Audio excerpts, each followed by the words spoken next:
You are inside the most powerful empire the ancient world had ever seen. The year is 483 BC. The location is Persepolis, a palace so vast it took decades to build and required the labor workers from 30 nations. And tonight, in a stone chamber that smells of myrrh and lamp oil, a young woman is being prepared to disappear, not into death, into administration. She sits still while hands move through her hair. An attendant works oil from a small alabaster jar across her scalp, her temples, the back of her neck. The scent is overwhelming. It has been overwhelming for 6 months.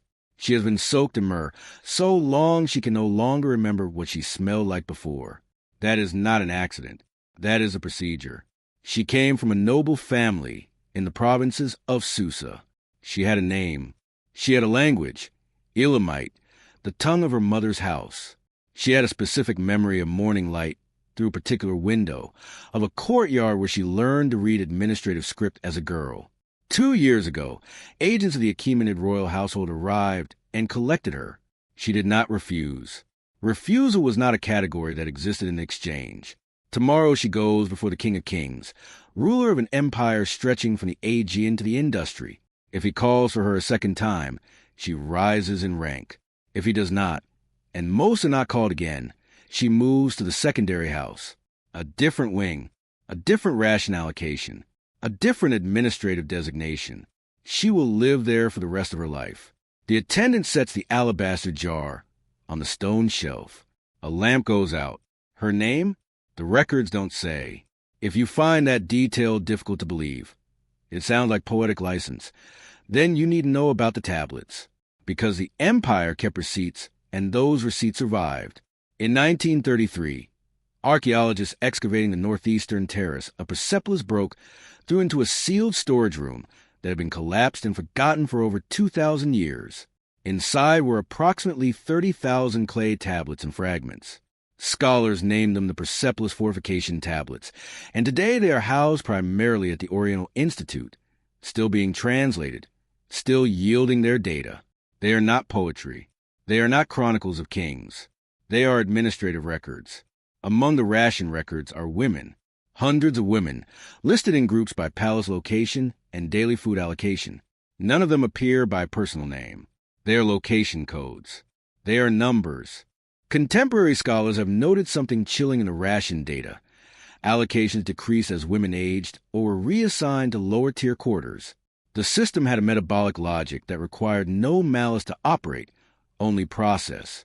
Intake, maintenance, diminishment. The tablets recorded what these women ate, where they slept when they gave birth and when they died. The deaths were noted the same way the births were noted. Location code, ration cessation, administrative update. If the tablets recorded all of that, if this empire tracked its women with such precision, then why don't we know a single name? That question will follow us for the rest of this story. And the answer, when it comes, is worse than you think. The Achaemenid harem did not begin with the King of Kings. That matters, because when we locate its origins only in one king's appetite, we miss the more disturbing truth, that what trapped a girl from Susa was not a man's obsession. It was an institution, inherited, expanded, and administered across generations with the same bureaucratic precision the empire applied to its grain stores and its road networks. Greek historians called it the gynaeconitis, the women's quarters. Persian administrative texts reference it as the household of the women. Whatever name the sources use, the structure beneath the name was identical.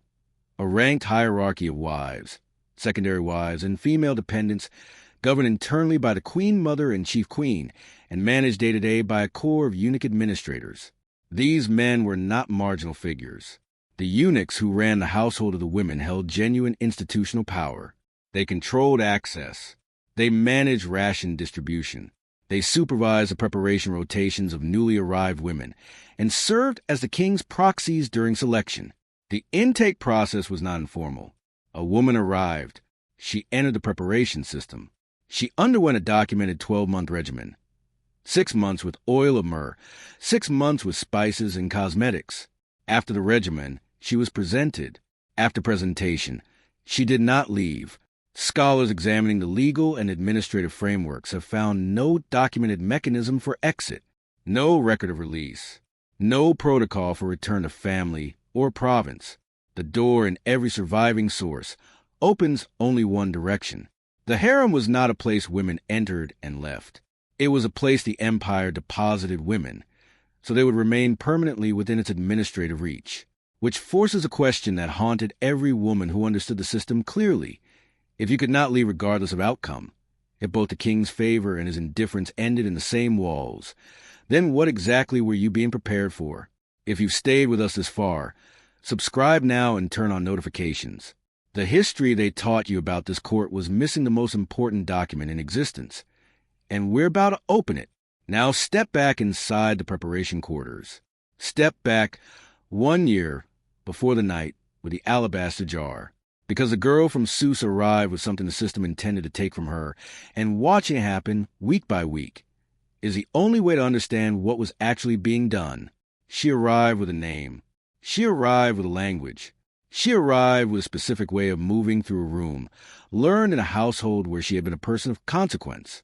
In her first week inside the preparation quarters, she shared space with women from Media, from Babylon, from Lydia. Different tongues, different gestures, different ways of marking time. Communication between them was limited and watched. The myrrh oil began immediately. Every morning the alabaster jar appeared on the shelf beside her sleeping mat. Every morning an attendant applied it. The scent accumulated in her hair, her skin, the fabric of everything she wore, until it ceased to register as foreign and became simply the smell of her own body. That transition from intrusion to normalcy was the point. By the 3rd month, the attendants had stopped using her name. They used a designation instead. She noticed the moment it changed. She did not correct them. Correction was not a category available to her either. An older woman in the quarters, a veteran of the secondary house, permitted brief, supervised contact with the new arrivals, told her the essential fact of the system in a single sentence.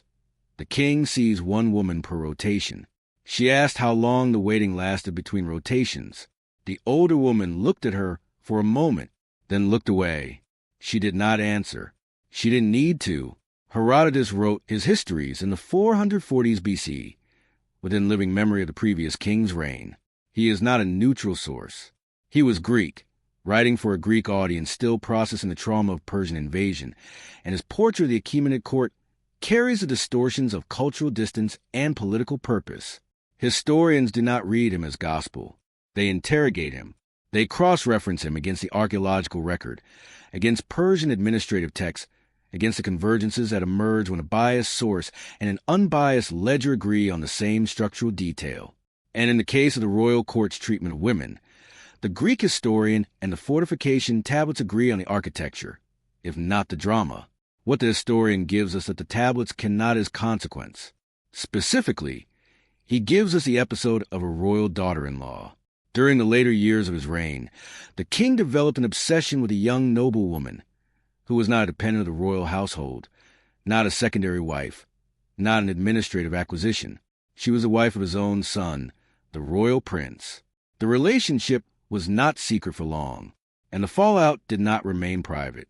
The chief queen, the woman who held the highest formal position available to any female within the Achaemenid system, did not direct a response toward the young wife. Contemporary records indicate she understood where actual power could be struck. She moved against the young woman's mother instead. What the chief queen arranged was documented by ancient sources and noted by modern scholars as evidence of something the sanitized version of this court consistently erases. Women inside the ancient Persian household were not passive recipients of the system's logic. The queen wielded genuine political force. She could command outcomes that ended lives. She navigated the same lethal architecture as any male courtier, and in certain corridors, she navigated it more effectively. Here is where the documentary must slow down, because this is the reframe. This is the detail that changes the meaning of everything we have watched so far. The horror of this court was not simply that women were enclosed within it. The horror was that the enclosure was sophisticated enough to offer some women real power, influence over rations, over access, over the fates of other women, provided they used that power in service of the system that imprisoned them. A mistress did not escape the trap. She became one of its most effective mechanisms. And she survived. And she was by any measure available to her, making the only rational choices the institution permitted. She is not a villain in this story. She is its most devastating illustration. If you've never been taught that version of a mistress, if your history class gave you Esther's triumph and skipped the queen who outlasted everyone, subscribe now, because the next 10 minutes are going to show you what the official record chose to bury. Now return to the preparation quarters. 3 months before the night with the alabaster jar, the girl from Susa has been inside the walls for 9 months, and she is no longer the person who arrived. She has been watching. This is a detail the system did not account for, or rather, the detail accommodated, because watching changed nothing about where she would end up, but she watched anyway. She identified which eunuch administrator held the closest relationship with Haggai, the custodian. She observed which women in the upper ration tiers received additional sleeping accommodations, and what behavioral patterns preceded those elevations. She learned to read the administrative preferences of the selection process the way she had once learned to read her province's accounting script, as a system with internal logic, indifferent to the individual, but navigable if you understood its grammar. She was not scheming for power. She was not ambitious for the throne. She was scheming for survival inside a structure that had already decided her fate in every direction and left her only the texture of experience to influence. She reached for the alabaster jar herself this time. She applied the oil without waiting for the attendant. The attendant watched her do it and said nothing. Here is what the opening scene was actually showing us. That night, the last night before her presentation, was not only a night of dread. It was a culmination of 9 months of precise, invisible navigation. She had not been reassigned to a labor classification. She had not been removed from the presentation rotation for administrative infraction. She had made it to that preparation chamber intact, which was not guaranteed, and which required everything she had learned to accomplish. The year of erasure was also a year of extraordinary, unrecorded competence. She had done everything right, and she knew, with the clarity that comes from understanding a system completely, that doing everything right guaranteed nothing at all. Xerxes reigned for 21 years, from 486 BC until his assassination in 465. 21 years is a long time for an intake system with no exit mechanism to operate without interruption. The women drawn into the royal household during those 2 decades came from every corner of an empire that stretched across 3 million square miles. From the Aegean coastline to Mesopotamia, across the Iranian plateau, down into Egypt, east toward the borders of India. Different languages, different customs, different families who would spend the rest of their lives not knowing precisely where their daughters had gone. The fortification tablets allow scholars to estimate, conservatively, that hundreds of women were in administrative residence within the Persepolis complex at any given point during his reign. Not all in the primary preparation quarters. Not all in active rotation for presentation. The majority appear in the tablet records as long-term residential dependents, women listed in groups, receiving maintenance-level rations consistent with permanent housing rather than active selection cycles. These are the women the sources never name. These are the women the histories never follow. Their lives continued inside the walls. The tablets recorded clinically. Children were born, some designated as royal, some with ambiguous notations that scholars have found difficult to interpret with certainty. Hierarchies shifted as women age and ration tiers were adjusted. Some women accumulated small administrative influence through proximity to the eunuch supervisors or through connections with higher-ranking dependents. Most moved in the opposite direction, downward to the ration classifications as the years passed and newer cohorts arrived to occupy the preparation quarters they had once inhabited. The tablets record their deaths. This is perhaps the detail that lands hardest when you sit with it. The empire that could not be troubled to preserve a single personal name in its residential records did record, with consistent administrative precision, when a woman's ration allocation ceased. Location code, cessation date, departmental update. The entry for a death looks identical to the entry for a reassignment. The system registered both as the same category of event, a change in resource distribution. Nothing more. Scholars working with the tablets have noted that the structure did not pause or contract when the king died. The institutional logic of the Achaemenid royal household was not dependent on any individual king's preferences. It transferred. New reign, same administration, same intake protocols, same ration tiers, same eunuch hierarchy managing the same walls. The women who had entered under the old king became dependents of the new king without any documented transition process, without any recorded acknowledgement that their circumstances had changed at all. The girl from Susa, if she survived into the new reign, would have experienced this transfer as a notation, a change in the administrative header on her location record. The walls would have remained identical. When Alexander of Macedon burned Persepolis in 330 BCE, 130 years after the girl from Susa spent her last-named night in a preparation chamber, the women inside those walls have been accumulating across 4 successive reigns, generation after generation, entering through the same intake procedure, disappearing into the same residential classifications, dying in the same administrative silence. Now return to her. The morning after, she walks a corridor she has not walked before. It connects the primary preparation wing to the secondary residential quarters, a passage that runs between 2 worlds inside the same complex of walls, and that, once traversed in this direction, is never traversed in the other. She carries the alabaster jar. It was among the small personal items she was permitted to retain. She holds it against her side with both hands. The way you carry something you are not certain you will be allowed to keep. The secondary house is quieter than the preparation quarters.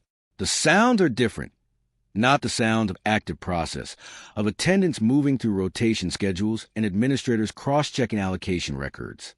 The sounds here are residential, settled, the sounds of a place where people have learned to wait without expecting the waiting to end. An administrative notation was made before she left the primary wing. The chief eunuch custodian was present. The exchange was brief. She understood from the eunuch's manner, precise, procedural, neither unkind nor concerned, that what had just occurred was entirely routine. She had been presented. She had not been recalled. She was being relocated. The tablet entry, wherever it was being inscribed, would have recorded her new location designation and her adjusted ration tier. It would not have recorded what it cost her to walk this corridor. She finds her room. It is smaller. The shelf on the wall is bare stone. She sets the alabaster jar on it. The myrrh smell fills the small space immediately.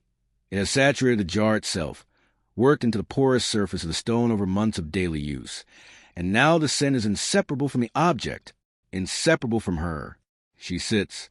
Across the narrow room, an older woman watches her from a sleeping mat against the far wall, not with pity, with recognition. The particular recognition of someone who has seen this exact moment before, who lived it herself decades ago, and has been living inside its aftermath ever since. The older woman does not speak. She does not need to. Her presence in this room is the only explanation required. The alabaster jar sits on the shelf, nameless, like every record that will ever reference the woman who carried it here. The ancient king was killed in his own bedchamber in 465 BCE. The assassination was swift and internal, almost certainly orchestrated by his chief minister, with the possible involvement of a royal son, the man who had commanded the largest military invasion in the ancient world, who had burned great cities and crossed oceans on a bridge of boats, died in a palace corridor dispute that the sources describe with uncomfortable brevity. The succession conflict that followed was immediate and violent. When the dust settled, a new king held the throne, having eliminated his rivals with the same administrative efficiency his father had applied to everything else. The household of the women did not pause. It did not grieve. It transferred. This is the moment historians point to when they want to demonstrate that the institution was never really about the king at all. The women inside the walls became dependents of the new reign through a process that left no record transition, no document release, no protocol of reclassification, no acknowledgement that the man whose household they had entered no longer existed. The administrative designations simply updated. The ration records continued. The eunuch hierarchy remained in place. A new king occupied the throne, and the household machinery absorbed in the way it had absorbed every king before him, and would absorb every king after. A mistress outlived her husband. She is attested in the historical record under Artaxerxes' eye. Her son, wielding influence during his early reign with the same precision she had deployed for decades. She had survived Xerxes' obsessions, survived the Artane crisis, survived the succession bloodshed, and emerged on the other side still present, still consequential, still operating inside the only system that had ever been available to her. She had become irreplaceable not despite the trap, but because of it. Her knowledge of its internal logic was the most valuable commodity she possessed. The Book of Esther ends before this. Herodotus ends before this. Both narratives close at the moment of their protagonist's triumph and decline to follow the institution forward into the reigns that came after. Modern readers inherit those endings and assume they represent the whole story. They represent the part the sources chose to illuminate. Everything outside that light remained in administrative darkness. Artaxerxes, I reigned for 40 years. Artaxerxes II reigned for 45. Artaxerxes III for 21. The household of the women is documented across every one of these reigns. The intake continued. New women from new provincial sweeps entered the same preparation system, underwent the same 12-month regimen, were presented, were either recalled or relocated, and disappeared into the same residential silence. The tablets recorded in the same location codes the system had always used. The girl from Susa, if she lived to old age, would have experienced this transfer as a notation, a change in the administrative header on her location record. The walls would have remained identical. When Alexander the Great took Persepolis in 330 BCE, he found the palace complex intact. The Greek sources, Diodorus Siculus and Curtius Rufus among them, record that he treated the royal women of the household with formal ceremony, an act his own historians noted as deliberate and unusual. What happened to the non-royal residents? The women in the lower ration tiers, the long-term dependents, the ones whose administrative designations had accumulated across a century of successive reigns. The sources do not record. They do not ask. The question did not occur to them as a question worth posing. That night, the Macedonian soldiers burned Persepolis. The ancient sources debate whether it was deliberate or accidental, an act of vengeance or an act of drunken destruction. The palace that had taken generations to build collapsed over the course of a single night. The northeastern storage rooms, sealed, forgotten, buried under debris, disappeared beneath the rubble and remained there for 2,300 years. What the fire destroyed, it also preserved.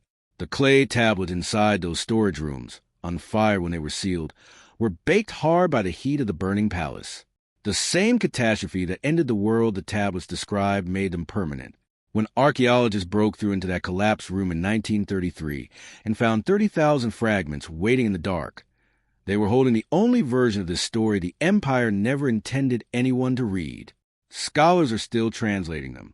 New fragments are processed every year, yielding new ration records, new location codes, new administrative notations for births and deaths and reassignments. Every translation adds another set of numbers to the count. Every number was a person. The alabaster jar on the shelf. The myrrh still present in the stone after all this time. Archaeologists have found residue of precisely these preparation oils in the palace quarters. Chemical traces of the regimen the text describe. The records say what she ate. They say where she slept. They say when her allocation was adjusted downward. They do not say her name. Here's a historical irony that the sanitized version of the story cannot survive. We know this court primarily through its survivors, through the young women who rose to favor, through the chief queen who endured, through the Greek historian who watched from outside the walls and recorded the drama that leaked through them. Those stories are real. Those women were real.